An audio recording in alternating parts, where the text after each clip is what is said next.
Hello to the chicos and the chicas. Today is going to be the day that marks the second episode of the Rating Roulette.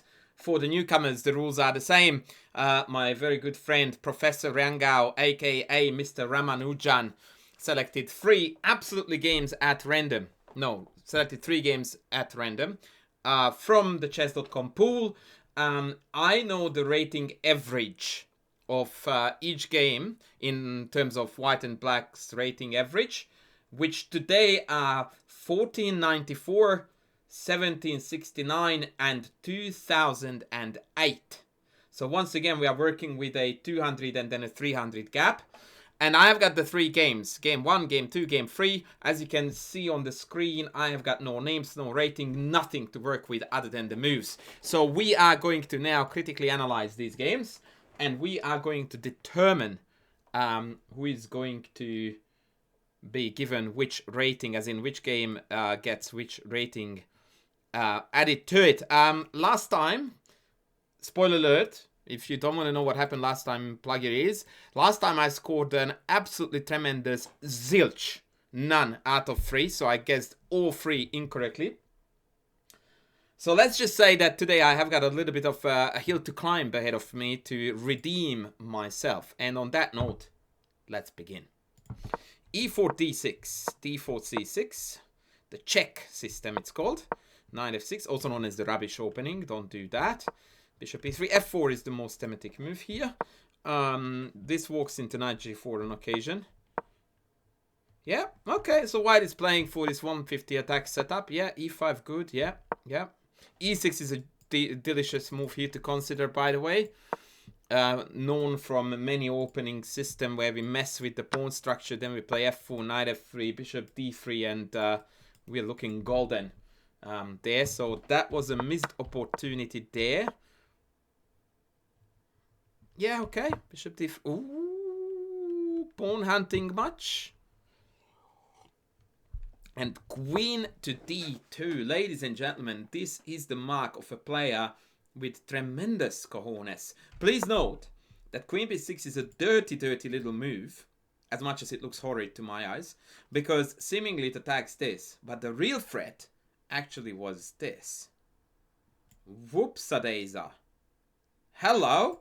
So queen d2 actually defended the correct threat, and it also defended the knight, which means that against the erroneous queen b2, we can just simply play rook b1, then play f4, knight f3, and claim victory instantly. b2 is not hanging. I'm getting schooled. I'm pretty sure it is hanging. Fine, Brian. b2 is hanging. Period. Okay. A cunning move here to justify what Brian is trying to say would be that, for example, a3, queen b2, knight a4 traps the queen. But this is why I told you that this was a really sneaky move, because the main threat was this. Yeah, but not hanging and not advisable to take is 2 different things. One is a objective assessment of scientific facts. The other one is chess wisdom. This is hanging. Whether it's capturable or not, different story. Queen d2, e6, f4, very good. White's play is very, very, very, very precise. I would say, for the time being, I'm very, very torn between the way, because the way how white is playing this, I would go for the highest rating average. But the way how black is playing, I would go for the lowest. Jeez. Ah. Wow. How not to play chess. Oh boy. Okay, this can't be the highest. Absolutely cannot be the highest.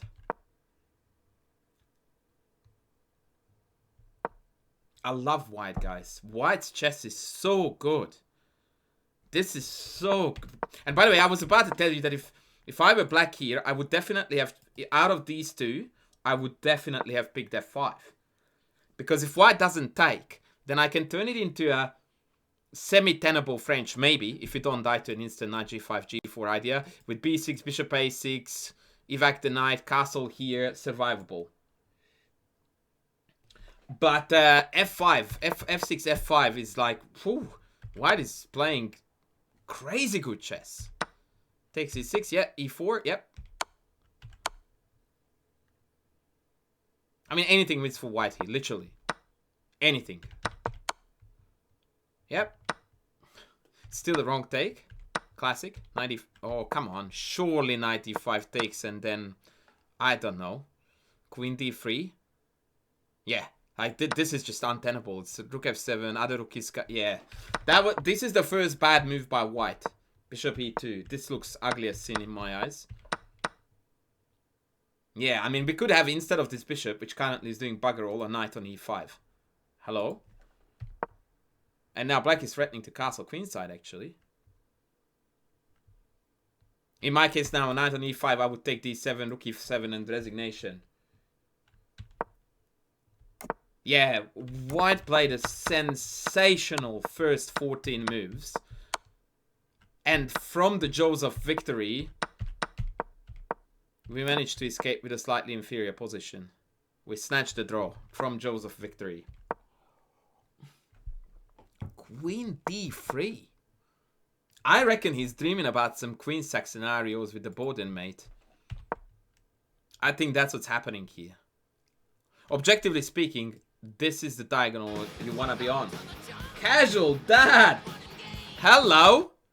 Bishop f4 looks very logical. And bishop h6 looks very logical to deny any kind of rook f8 agenda. But I would probably, yeah, go this way. Queen d3 makes very limited sense. h5, insta blunder. Yeah, okay. I'm telling you guys, this guy is going, he is cooking. He is cooking. He wants bishop here, and then he's gonna go some Boden wild stuff. Mark my words. Beautiful. Beautiful, guys. This is so good. Again, the attacking spirit with which white is conducting this game is nothing short of sensational.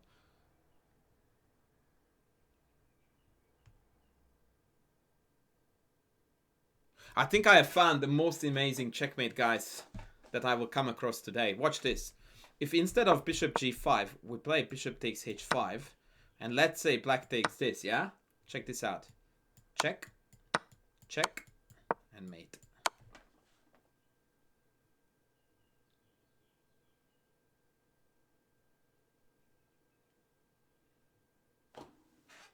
Am I the most talented dude ever?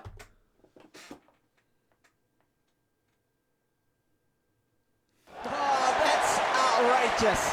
The guy is so talented, it's beyond a joke. Thank you, Robbie. Thank you, Robbie. Indeed. Indeed. So this is basically a slap in the face to the beautiful concepts that white has executed so far. And by the way, after bishop h5, as long as the queen abandons the diagonal, so that they can't drop back after the check, this mate is on. So if they take a2 instead of c3, same story, right? And otherwise, you can just pull the bishop back, and then, again, we will have a variety of checkmate threats incoming. So bishop g5 was very, very pale there. Yeah, this is... Okay, so now we are winning very simply, because after queen d8, we can just take everything, take everything, take everything, and the king and pawn ending is a brain dead win. Take... Okay, well, if black opts to get mated instead in 2 moves, that's good too. Okay, so here is my summary of this.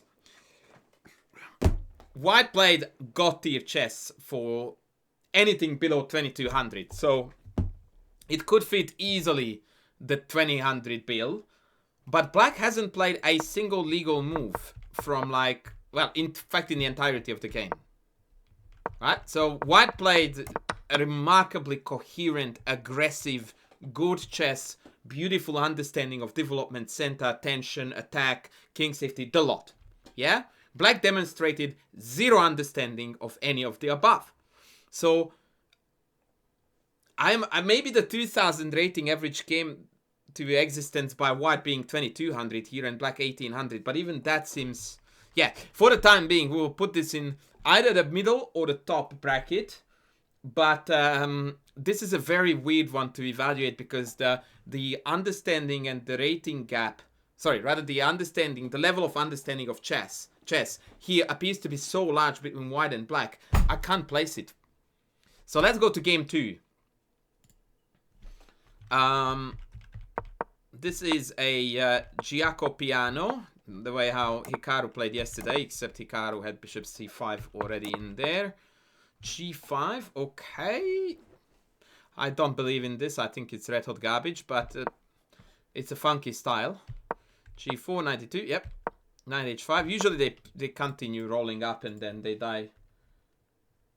I really like your recap videos, coach of the candidates. Everyone should check them out on YouTube. I agree.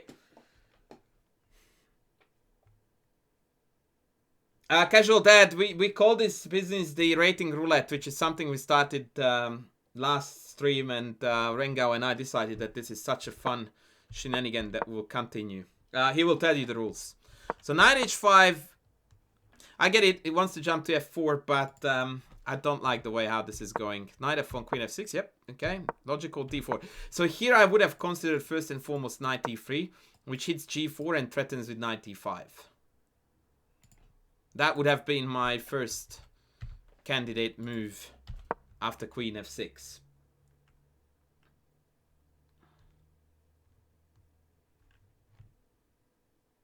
And almost always the plan B is to play for a very quick d4.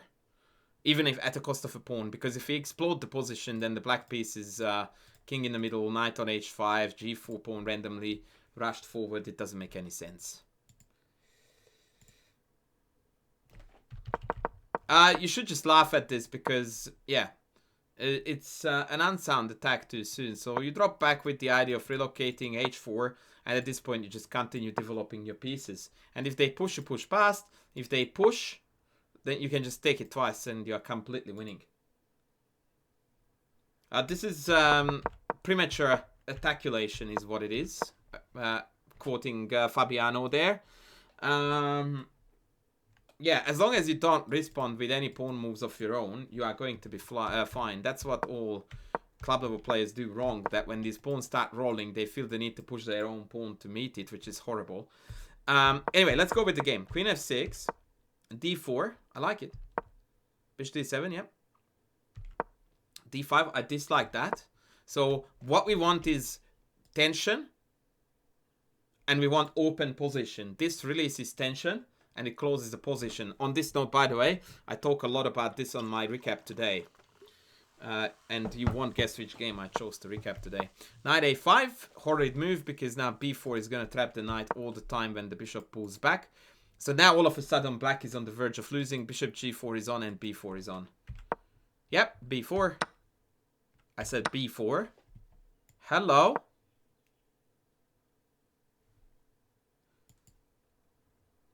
Looks like someone is at home. Well, sorry, it looks like the lights are on, but nobody's at home. Bishop f4 is by far the worst trade we can take here, because what it does is that it improves black's pawn structure by capturing up here. The diagonal has been opened up. The pawn steps up to become a very obnoxious attacker. We lost the bishop pair. Still winning after b4, but we have to reckon with f3 and stuff. It's going to be a bit messy. Instead, the pure b4 would have won on the spot. I don't understand why we needed to take the knight to make this work. Yep, f3. That told you that that's going to be now annoying. Takes is bad. Again, you should not engage to open up the g file. Instead, I would have played here something like bishop here. And when they take, then knight in. And now, instead of improving and developing their pieces, I'm improving and developing my pieces.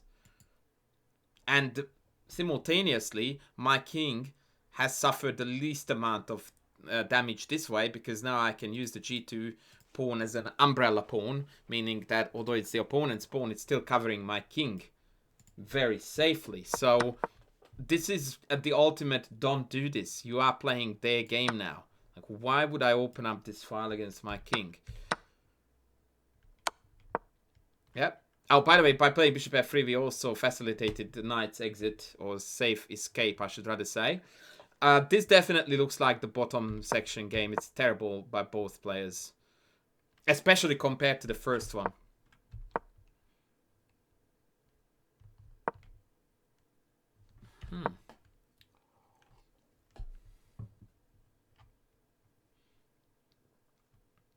I'm trying to figure out what's wrong with this move.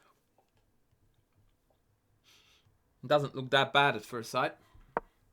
And I don't see an obvious improvement either. So I'm a bit confronted here. Don't know why, but this game came to me as analyzed. The other one didn't.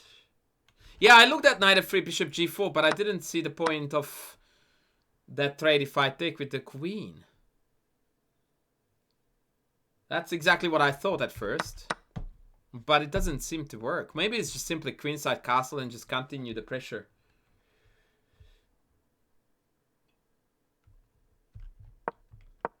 Devil, what makes you think that I can see the future, buddy?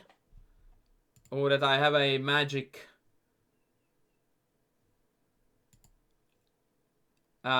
tool that allows me to look into and, you know, see the future? Like, how could I tell? If I said to you, yes, I would lie. If I said no, I would lie too. I don't know. I am extremely intelligent. I have got remarkably high IQ. And I'm killing every science like a boss. Am I going to get a Nobel Prize? When you answer that, I could tell you if you can become a GM. But to give you a friendlier answer, I still don't know. But I wish you the very best of luck on your journey. I would rather focus on enjoying chess. The fact that you are 16 and your FIDE rating is 1400 is concerning.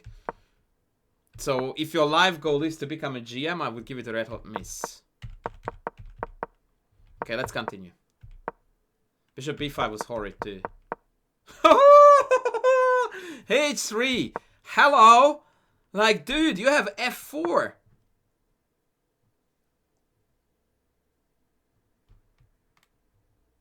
Yeah, it's too late to quit. That's right. You are too late to start and you're too late to quit. You're stuck, man.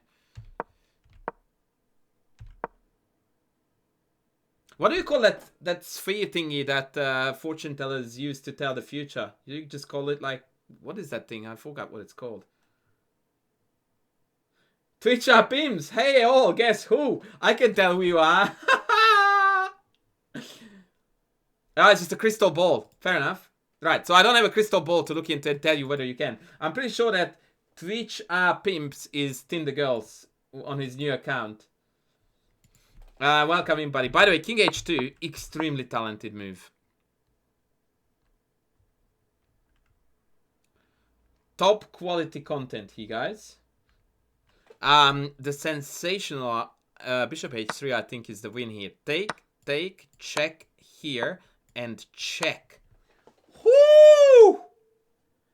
Hello for the second time. Oh, that's outrageous. The guy is so talented, it's beyond a joke. Okay, well, did we find it? Nope, not a chance. Okay, still good. Still good. Still good. Yep, white is dead lost. Yeah, that's Tindy. 100% Tindy. Knight of fun, yep. Yep. Oh, this is beautiful. So now after bishop g2, rook g2, the queen is free. That is a classic case of when it seems that the rook is not overloaded, but it actually is. That is beautiful. Does it work though? Oh no, because it's check. I'm talking BS. Okay, so it's actually take bishop g7, which is the mundane version. So it turns out that the rook is not overloaded. Hello, what? Is this not winning the house? What is happening here, ladies? Hello. Hello from the other side. Okay, instead we went for queen e4 because it's absolutely imperative to capture every single pawn in a game of chess in order to be considered the winner. Winner, winner, chicken dinner. Okay, let's see if this is real thriller. Will we find a check? Will he find it? Will he find the check? Dang it, he did. And the game is over. That's a very abrupt finish. Now, I was completely stuck, hard stuck, after seeing the first game. And now I'm even harder stuck. I just can't figure out what this was. But for the time being, my current guess. Look at Black's. Oh, for the last game, look at it from Black's POV. Sure. Okay, I will.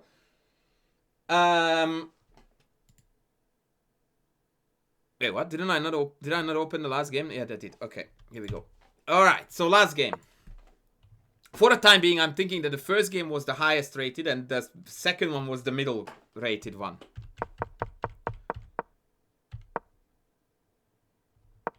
Okay. This is... Ooh. Yeah, this is the don't do this kids at home story. There is some 95 idea that is very dirty. I don't know if it's right here or not. Okay. Ooh. Okay, Queen H5. Yeah. Okay, this has to be. I mean, isn't it four's mate almost? Wait, what? Like, check. Here, check. Here, check. Here. Check. Here. I mean, Queen G7 here is just absolute carnage, right?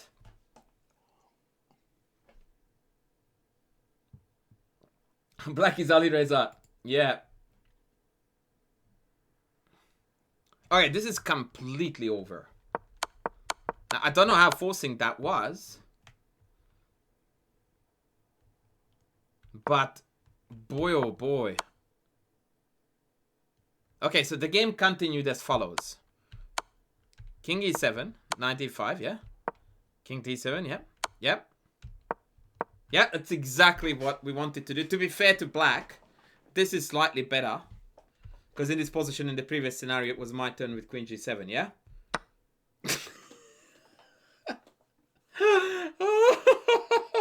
Yeah, that's how you do it, ladies. That's how you do it. The house is on fire. But to be sure, there are also aircrafts above the house dropping bombs on it.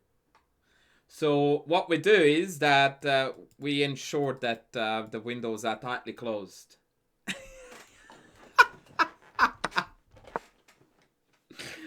Oh, God. Whoa, what?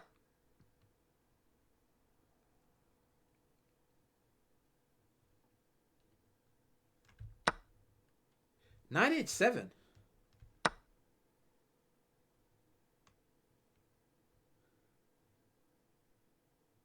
He will be mated on a full belly. Per Seiravan. I like that one. So, okay, let's begin our critical analysis of the situation. Knight takes C7, at the very least, wins a queen. Yeah? Am I wrong or am I wrong?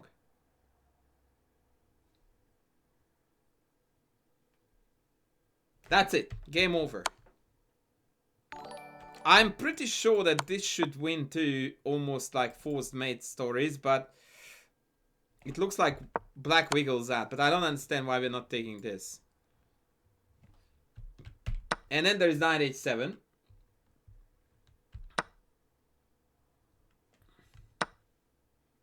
I thought that we would try the check.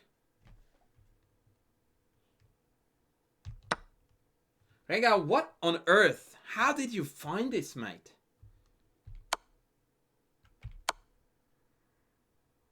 Okay, I don't want to look like I am the materialist guy here, but Knight F6 wins the queen and the rook. Right? Check, check, and I have to take. Just FYI. Just putting it out there that that's a possibility.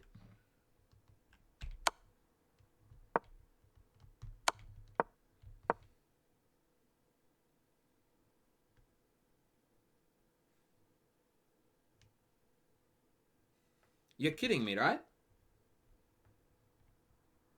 What?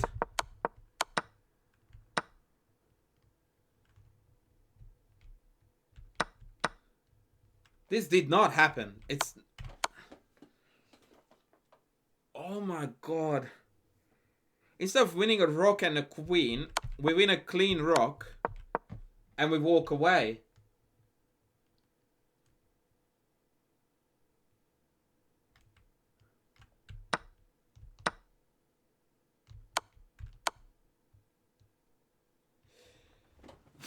what am I watching, man? What is this? And then bishop b4 check, which is easily one of the worst moves that we can find for black here that doesn't lose material. Makes absolutely zero sense. Pawn c3 and we can go away.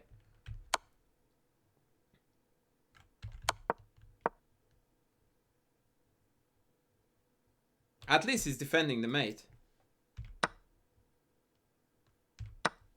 This is insane. I think King Charles, I actually did. And I don't think you wish you had seen it. b5 does make sense. He wants to release, or she wants to release or go away with the queen without any back rank issues. So actually the last... I was yelling at them for this, but it made some sense. I backpedal on that one. Bishop a5 is going to cover c7, and then the queen is good to go.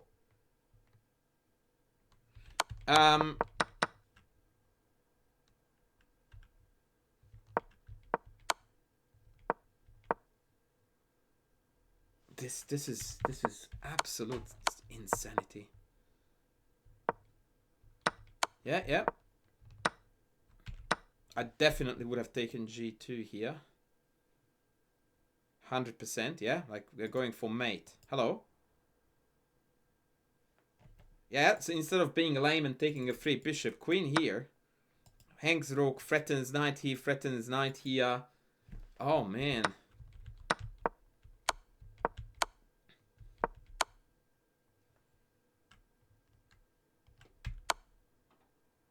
I thought so too, Rengal, but it turns out that this is next level. Crazy.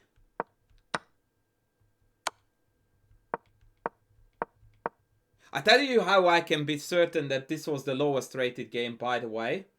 It's because white still keeps on playing after rook bishop down.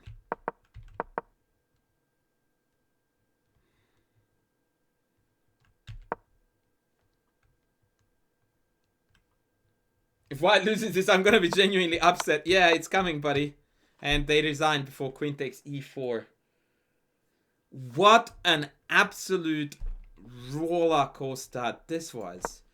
Holy heck. Pawns for sale. Is 1900 an option? No. I mean, can you believe that white lost this position? White lost this game. I'm speechless. Absolutely speechless.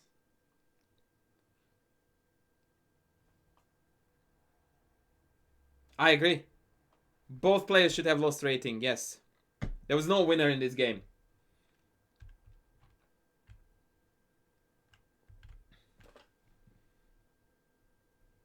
White is so winning. According to the engine, you can even take h7 with the idea of taking g6 next. And f5 is also a winning move here.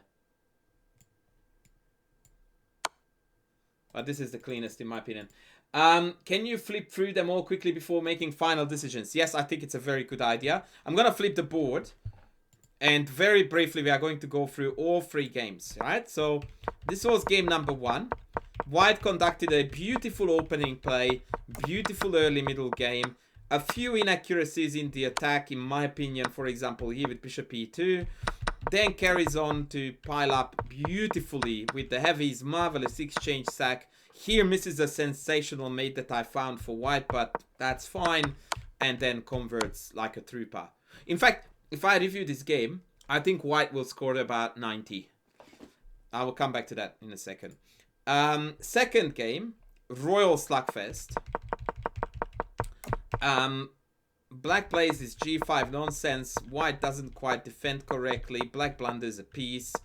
White grabs the piece under suboptimal circumstances. 97 loses. Plus 4.5. We take this. Slugfest continues. Blunders everywhere. Virtually every move is a mistake on both sides. And in the end, black pulls through. This is the hardest one to guess correctly. And then this one is just a regular Vienna. Black walks into the kindergarten trap. and promptly gets mated, except white doesn't quite go for it. And so knight h7, bishop takes. Here we can win the house with knight f6. Knight f6 wins rook queen, but we go no, that's too good. Instead we chase the king to safety, and then black comes around and ultimately wins the game.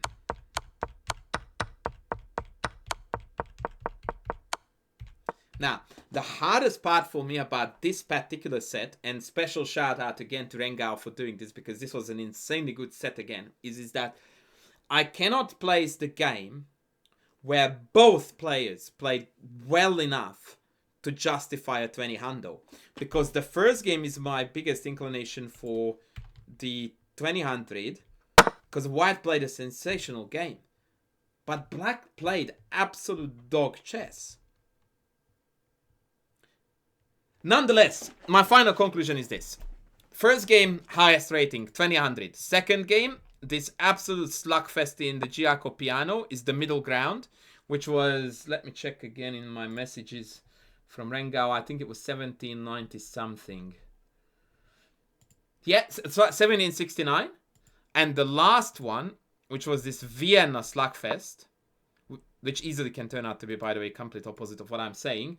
I reckon this was the lowest rated game with 1494 rating average. I rest my case and I now expose myself to the mercy of the judge, the jury, the man himself. Rengao, please tell us the goods. Did I score at least a single point, or I'm continuing on my none out of 3 streak? Here we go.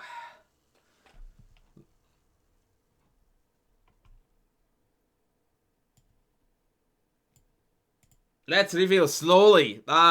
Be quick because YouTube is not as patient as the Twitch is. Kinky, that's it.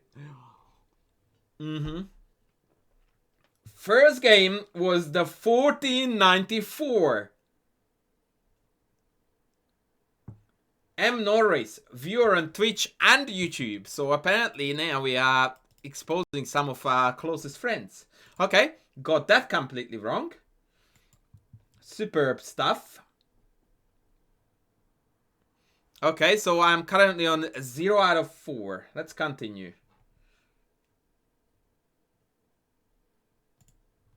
Oh, by the way, I told you that I was gonna check. Oh, the first game white score was only 78. Wow, I thought that was gonna be a lot higher. I really did think that was gonna be a lot higher.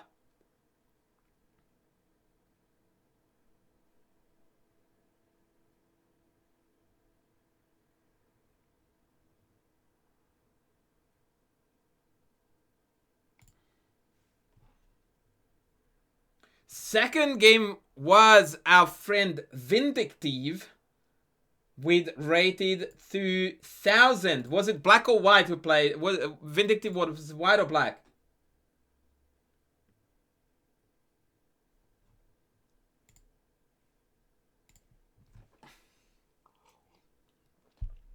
Vindictive playing behind the white pieces. Absolute belter of a game. So, ladies and gentlemen, needless to say that we can... Oh, Before Sticks was game 3. Playing... Oh. Well, at least he won. At least he won.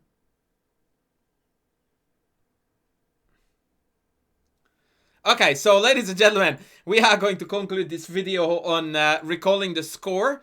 So, having played 2 games of Rating Roulette under the brilliantly made up rules by Rengao, I am very delighted to announce that currently I am sitting on a whooping absolute zilch out of 6 guesses. That's what 20 odd years of coaching experience on this level gets for you. I guess there is a moral to this story. I'm super excited to see this on YouTube, and I'm keen to hear your review and your feedback as well. Yeah, please make a comment, leave a comment, sub, do the usual YouTube things. I will see you next. Thanks for watching. Bye.